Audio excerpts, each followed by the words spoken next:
This is NPR's Life Kit. I'm Andy Tagle, one of the producers of this show, and it's New Year's. A big time for weight loss resolutions, gym membership deals, and pressure all around to lose that so-called holiday weight. So, I have an uncomfortable question for you. Are you truly happy with your body? The odds are, probably not. As a country, we spend $33 billion on diet products annually. And every year, an estimated 45 million Americans go on a diet. I have. And if you're listening to this episode, you likely have too. So, follow-up question, why do we want to change our bodies? There are a million different personal ways to answer this question. A New Year's resolution, baby weight, bullying, medical issues, sex life, high school reunion, your gym buddy, your bathing suit, your family, your partner, social media. But the real culprit? The puppet master pulling at every single one of these personal strings is diet culture. Our collective set of social expectations telling us that there's one way to be and one way to look and one way to eat. That we are a better person, we're a more worthy person if our bodies are a certain way and if we eat a certain way. So it's in everything. It's in the language that we use, it's in how we speak to each other, it's how we have those everyday conversations around food and bodies and eating. And for most of us, the shaping and the socializing we get and indoctrination into diet culture happens when we're incredibly young. And then sooner or later, we start to get messages about what bodies are good bodies or not. And most of us have internalized the message that thin bodies are better than fat bodies. One of the wildest parts about this picture, diets don't work for an overwhelming majority of people. It's literally a scam built to fail, and that's what keeps people invested. The other thing, diet culture can be sneaky and go by lots of different names.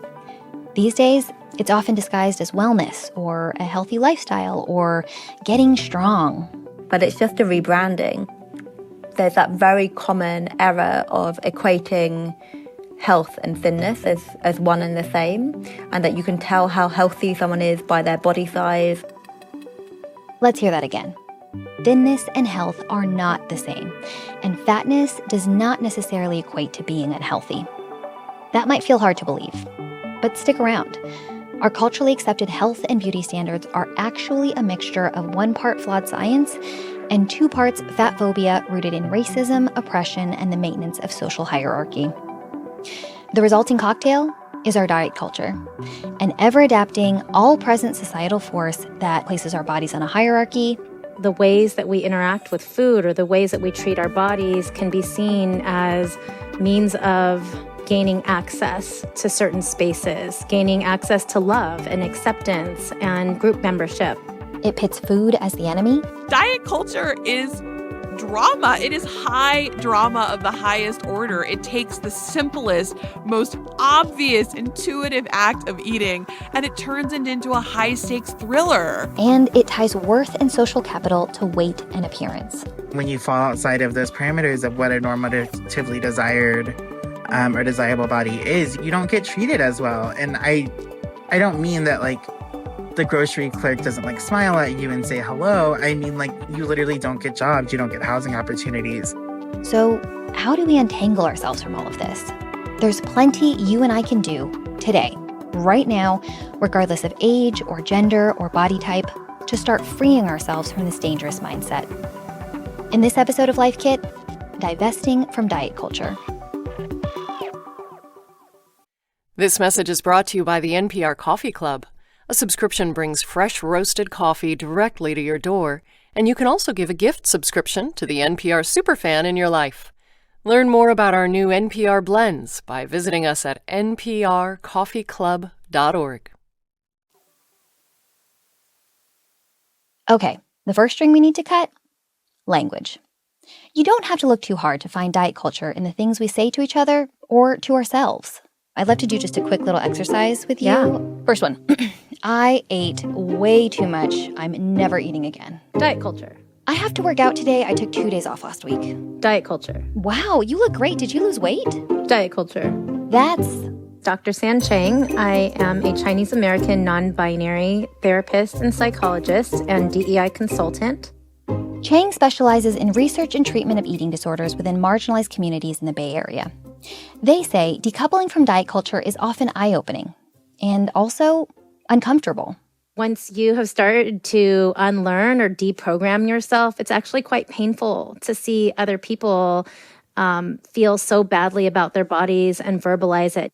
Friends, I'm afraid it's time for a little discomfort. But it's for your health, I promise. Our first takeaway is words matter.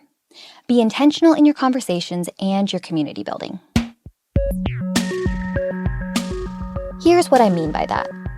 A lot of us have been on both the giving or receiving end of coded comments about food and weight, right? Some of them might sound pretty neutral, even nice. Who doesn't want to hear, hey, you look great? But when it's followed up with a, have you lost weight? Very classic diet culture. So on face value, it sounds like a positive thing, but that's really about endorsing and reinforcing those ideas that to be thinner is to be better. That's Nadia Craddock, a body image researcher at the Center for Appearance Research in the UK, as well as a host of 2 different podcasts dedicated to combating negative body image. People lose weight for different reasons, stress, depression. Even if that has been intentional weight loss, that person may not sustain that weight loss. So what happens when they regain the weight? Are they no longer amazing? Good or bad, weight talk can be loaded. So PSA here, no one, I repeat, no one has license to comment on your body unsolicited. Still feeling complimentary? I think it's always nice to focus on something that a person's done intentionally. Love those new earrings. Awesome PowerPoint presentation. Girl, your garden is thriving. Another option always available? Saying nothing at all, says Virgie Tovar, a San Francisco-based author and public speaker whose work centers on ending weight-based discrimination. I've been calling it like the sacred silence. You don't have to learn how to talk about bodies in an amazing, positive way right now. You can just opt out of doing it. And this also applies to how you let other people talk to you, as tough as that may be. And I know, especially in communities of color, like, I mean, I grew up in one. I know that is very taboo to kind of like tell your aunt or somebody who's older than you don't get to talk about me like that, or I don't have to sit here and take this. If you know you're headed into a potentially thorny or uncomfortable situation, prepare. Tovar encourages people to write scripts ahead of time and to lean into their authentic voice. Can you use humor to diffuse diet talk, arm yourself with data, or maybe just find your own best and kindest version of, hey man, cut it out. Beyond that, consider making an exit strategy. Like, do you have a car or a reliable ride to get you out of if you're tired and you just want to get away? Is there a place that you can go? Are there some things you can carry with you in your pockets or your bag that might remind you this might be hurtful and unpleasant right now, but it won't last forever, or that might help self-soothe you? All of this to say, it's possible to exercise agency in our diet culture-obsessed world by simply setting limits on how much of that negative interpersonal energy you willingly let into your life. That could look like limiting visits with family, surrounding yourself with a supportive community, or finding fat-positive spaces online. Of course, our personal interactions don't exist in a vacuum. Where is all of this assumptive, judgmental chatter coming from anyway? Let's zoom out a little. Takeaway 2. Health and beauty are not absolutes. Fat phobia is harmful fiction. For decades, diet culture has preached as divine truth that health, beauty, and thinness are all one and the same. That every fat person is a thin person waiting to be released. That we should fear fatness. Let's clarify something. You are not afraid of being fat. You are afraid of being treated like a fat person. Author and activist Tovar speaks from personal experience. Growing up as a fat person, she experienced constant verbal and emotional fat-phobic abuse in school. I internalized the shame and the belief that it was my fault. And the way that I dealt with that was to try to become a thin person. I dieted, I starved, I obsessively exercised for about 20 years.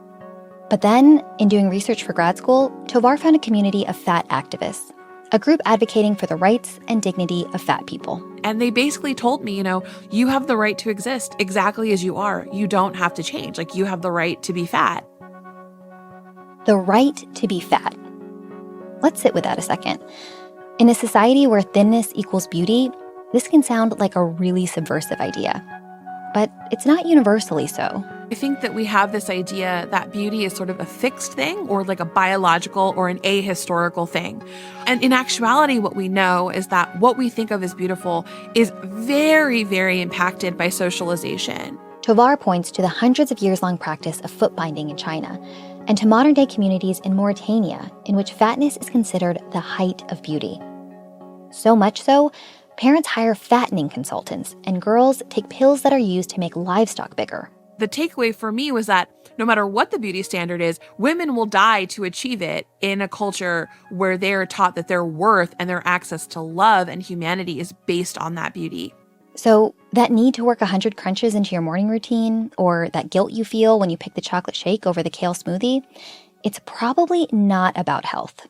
It's about America telling you again and again that if you want to fit in, you have to be thin. And this is true of our health perspectives too, says psychologist Chang. You know, a cousin of diet culture, I would say, is healthism, which is this idea that we have to be healthy. There's a moral imperative. There's a lot of judgment that comes with it. You might look at someone and say, wow, they're really not healthy, when there might be a lot of barriers to health. And actually, so much of our individual health isn't determined by our individual choices and behaviors. A lot of it is determined by social determinants. And weight stigma has actually been determined to have a greater impact on the health problem that fat people experience than their weight itself. Did you get that? Our fear of fatness is more harmful than actual fat. In addition to causing perhaps more obvious conditions like anxiety and depression, studies show that experiences of or expectations for poor treatment due to weight stigma may cause stress and avoidance of care for things like sexual health, cancer screenings, or other preventative measures. That is diet culture at work. So the next time you look in the mirror and feel dissatisfied that you're not pretty or thin enough, maybe ask yourself, says who? And in order to really answer that question, we need to step back a little further. Takeaway 3, the BMI is BS. Unlearn what you think you know about diet health. For years, we've heard that a high BMI, or body mass index, leads to disease and death. But let's get the real story, because all of our experts agree that a crucial step to breaking up with diet culture is to understand its deeply biased and blatantly oppressive origins. Sabrina Strings is a professor of sociology at the University of California, Irvine, and author of the book Fearing the Black Body: The Racial Origins of Fat Phobia. Her extensive research shows that the fat phobia so prevalent in today's society was largely a product of two elements working together to anoint Europeans as superior to all others: the slave trade and the spread of Protestantism, which in the 18th century regarded fatness as a crisis of Christian impropriety. So they started to build up this enterprise of race science. They started to say, okay, well, we know in addition to skin color that Black people have small brains. They cannot control themselves. And here's evidence of that. They are overly interested in sex and overly interested in food. As a result, they would claim, Black people have higher rates of many different types of venereal diseases. And then also, Black people tend to be fatter. So we, as Europeans, as the so-called elite race, we need to set an example. And part of the example that they were setting was showing restraint in terms of sex and also in terms of food. And their argument was, this is how we know that we have the right not only to manage ourselves, but also to serve as a good example for the savages across the globe who don't know how to manage themselves. Okay, so fatness equals inferiority. Got it. Over time, this idea took root at all levels of culture and society, including the medical practices we still use today. Enter the BMI. The body mass index was created by a 19th century Belgian statistician named Adolf Quetelet. It was built as a tool to assess weight distribution across populations and was based on, big, bolded air quotes here, the ideal man, using a small sampling of the size and measurements of white, male Scottish soldiers. Eugenics was eventually built on Quetelet's idea of an ideal man. Then, in the 1970s, a number of prominent American doctors, tired of insurance companies setting arbitrary weight and mortality standards for insurance payments, adopted and rebranded Quetelet's index. And they were saying, okay, this tool is also arbitrary, but it's no less arbitrary than using these standard weight tables. The thing is, the BMI was never meant to measure individual health, and again, was based purely on studies of white men. And in my research, I found that there were only 17 of these studies. There's no evidence that these studies were representative in terms of race, age, gender, any of the things that can lead to differences in outcomes. However, now we have a standard that exists worldwide that is based on a limited number of studies that were not intended to create this global standard. And yet today, it is the global standard upon which our diet culture has been built. It's the most common judge and jury of what we understand as healthy for all genders and body types, and is the ultimate reinforcer of fat phobia.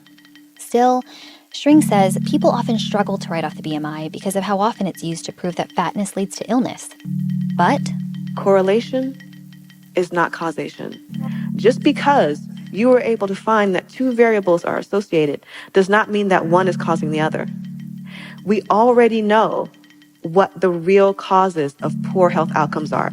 There are many different people now who are doing work that show that an individual can be healthy at any size, so long as they have the resources to do so, like access to fruits and vegetables, access to lean proteins, living in walkable neighborhoods, having clean drinking water.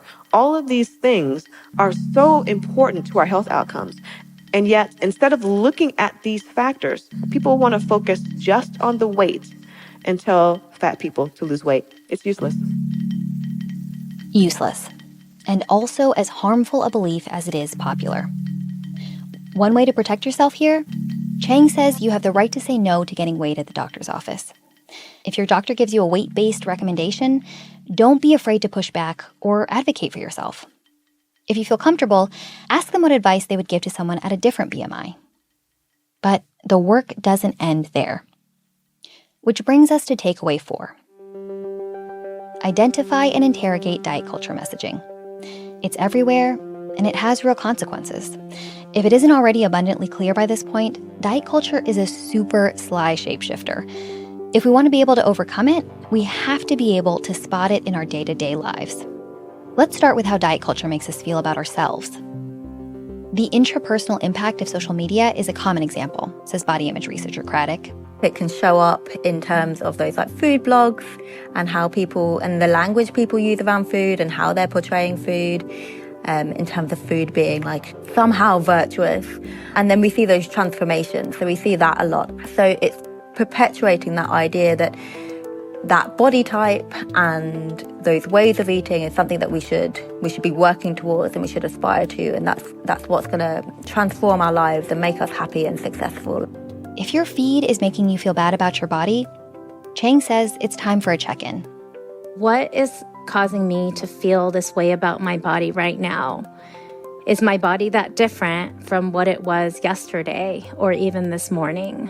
What are the external impacts that are coming into play?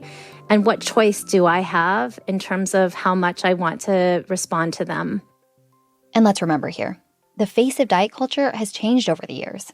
There are a lot of voices out there that are like, sure, maybe we used to be all about being skinny minis, but look how far we've come. Curves are in, slim thick is queen, Kim K. But the thing that we have to keep in mind is that these kinds of figures, first of all, they rely on a person still managing their weight. I don't think that anyone assumes that anyone in the Kardashian clan isn't going to the utmost extremes to keep themselves in the form that they are in. You know, waist trainers, flat tummy tees, surgeries, implants, everything. Are you investing in diet culture when you think you're aiming for health?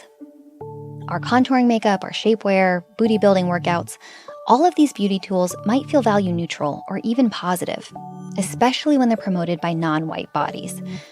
But again, says Tovar, even if we see people in our culture who are held up as ideals of beauty who might be people of color, that standard is fundamentally a white masculine standard. Chang also reminds us that diet culture hides under different names. Today, we know diet is kind of a bad word. So we pretend we're not dieting by saying we have a new, a wellness plan or a new lifestyle change. But if someone is intentionally trying to lose weight, then it's a diet. So as soon as you hear talk of calorie restriction of any kind, stop. And remember, it's diet culture. Next, the interpersonal level, how others treat you based on your body. Chang says there are a few key ways to identify the markings of diet culture. First, there's a value judgment that suggests that someone's way of eating or someone's body is better or worse depending on what they're doing or how they're presenting it. Do you ever feel judged at the gym? Ever been encouraged to wear more slimming patterns or been warned to lay off the French fries? These overarching fat-phobic attitudes reach far past just appearance ideals. It's who is deemed as acceptable, who's deemed as smart, all these stereotypes that we attribute to different types of appearance. And of course, it's important to note that the impact of all of this is often compounded for people with marginalized identities. For example, Chang says trans people are 8 times more likely to develop an eating disorder. But as Craddock tells us, diet culture doesn't just hurt individuals. It manifests on an institutional level. We know weight discrimination is common in society. It happens in multiple different settings, from education to healthcare to the workplace. Weight discrimination is legal in 49 of 50 states, with Michigan the only state that specifically forbids discrimination in employment based on weight. But what does that actually look and feel like? Meet Caleb Luna. I'm a lifelong fat person. I've been fat since I started getting fat in the first grade. And I'm a writer, performer, scholar, teacher, currently completing my PhD in performance studies at UC Berkeley. And a lot of their personal writing focuses on navigating the world as fat. Take airplanes, restaurants, movie theaters. Entry is limited to an assumed body size. I feel this as somebody who's an academic, right? And I've been invited into the university to some extent, but then when I get into the classroom, the desks don't actually fit me. So it's this sort of domino effect where people assume that because fat and disabled people aren't present, then we just don't exist or we don't want to be there. And it's no, actually, you've intentionally structured this environment to be this way. We might consider basic accommodations like doorways or seatbelts as value neutral, but that only shows us how much diet culture has influenced the design of our world. With so much latent fat phobia and such high stakes, it's important to stay curious and critical, especially if you're in a position of power or influence. And then, of course, there's dealing with food itself. Takeaway 5. Heal your relationship with food through intuitive eating. Okay. So we've tossed out the BMI and unsubscribed from diet culture. What's next? We just eat whatever we want whenever we want? Well, yeah, basically. I like to define intuitive eating as the way that people would eat if it weren't for all these food rules that we have. Ayana Habtermariam is a registered dietitian with a private practice in Arlington, Virginia. I help people heal from body oppression and trauma related to feeling as if their bodies aren't good enough. She doesn't work off of BMI. We set goals that aren't numbers related. Habtermariam, like all of our experts, is a proponent and practitioner of intuitive eating. It's a self-care eating framework that utilizes 10 principles that help us reteach us how to trust our bodies and how to make the best eating decisions for ourselves. If you like the sound of that, we've got a whole episode on intuitive eating that we'll link to in the show notes, or you can find by searching Intuitive Eating plus Life Kit. But for now, here's the big picture idea. Our bodies are wired to know how to eat and to know how to respond to our needs. It's prioritizing body knowledge over the external rules, like calorie counting and portion sizes and all those things. We've all got an antenna that tunes into our body's hunger messages. But diet culture blocks that signal and makes it difficult to know what we need. Repairing that wiring starts with making sure you have access to food. And let's remember here, that's not a given for everyone. From there, it's all about ditching diet rules, honoring your hunger, and giving yourself unconditional permission to eat. When we moralize food, it's a slippery slope, especially when you have not rejected diet culture, when you haven't rejected that diet mentality. But when you know that you're good regardless, that you are valuable and worthy regardless, you can eat anything you want. I know this might sound really scary to some. Won't I just eat everything in the fridge immediately? Optramariam says it's true that bodies that have faced a lifetime of restriction might take some time to recalibrate.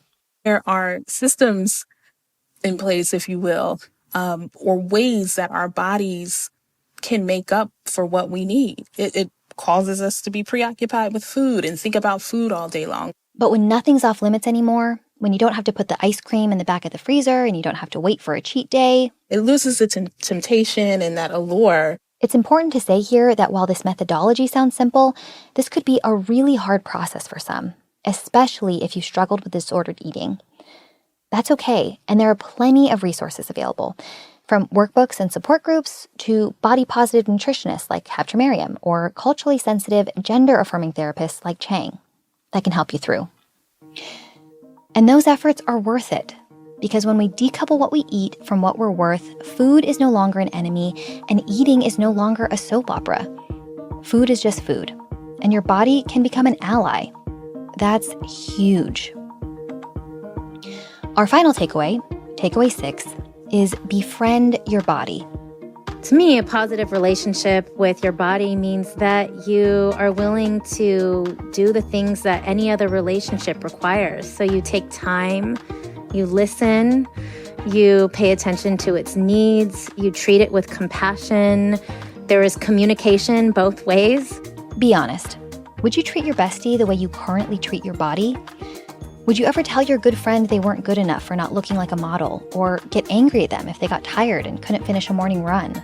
And so rest is incredibly important, and being able to listen to when the body says, that's enough, I need to slow down, or listen to when the body says, I think I've had enough food.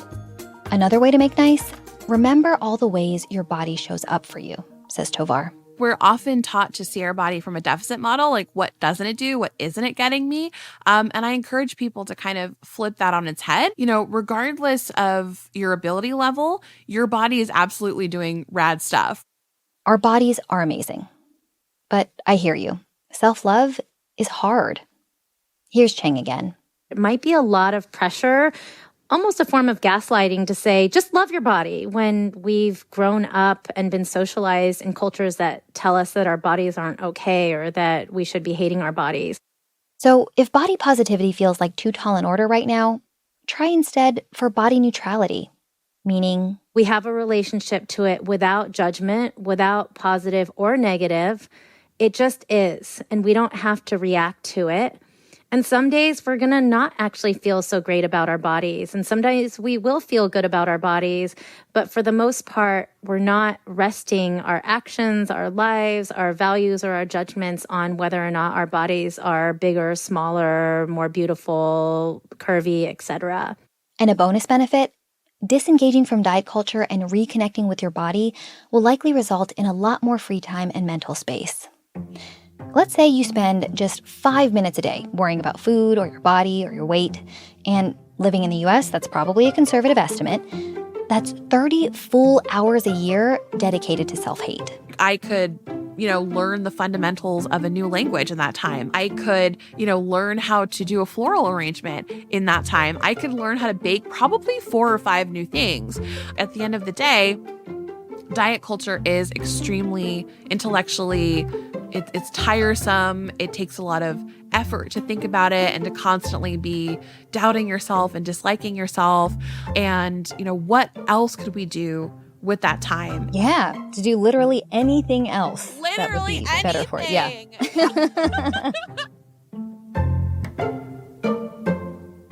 All right, I know. This all sounds great, but easier said than done, right? Let's be clear. Like any other bad breakup, divesting from diet culture will likely feel hard and messy and imperfect and exhausting. It's not going to happen overnight, and the learning and work we all need to do extends far beyond you or me or this one podcast episode. As you heal and grow, you might feel the need to punch a pillow, scream, sing in the car, cry as you watch the Titanic, or just call your best friend for a vent and a hug. But don't give up, because freedom is waiting for you. We'll leave you with Craddock looking ahead. What does a post-diet culture world look like, Nadia? Oh, goodness. Wow. I feel like that's quite something.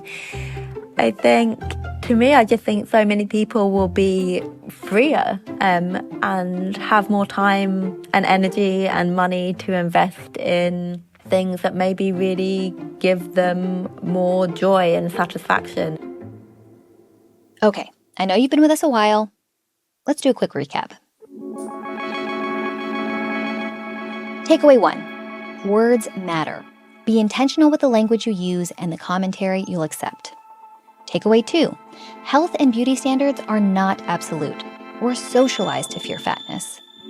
Takeaway 3. Say it with me, the BMI is BS. Takeaway 4.